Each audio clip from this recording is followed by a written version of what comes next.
مجھے موت سے ڈر نہیں لگتا، موت برحق ہے۔ مجھے معلوم ہے کہ میں ایک دن مر جاؤں گی، لیکن میں غافلوں کی طرح نہیں مرنا چاہتی۔ مجھے سورۃ النازعات کی پہلی آیت یاد آ جاتی ہے کہ جب فرشتے روح کو کھینچ کر نکالتے ہیں۔ میں چاہتی ہوں اس وقت فرشتے مجھے دیکھ کر مسکرائیں، میری روح محبت سے نکالیں، کہیں یہ وہ پاک روح ہے جس نے اللہ کی دنیا کو اللہ کی خاطر ہارا ہے۔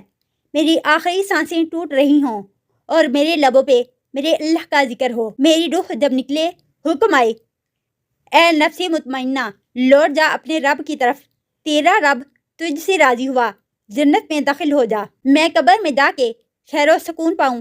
میرے اپنے، میرے ایمانی ساتھی میری بخشش کی دعا کریں، میرا فانی سفر مکمل ہو اور یوں میری روح اس خالق حقیقی سے جا ملے۔ آمین ثم آمین۔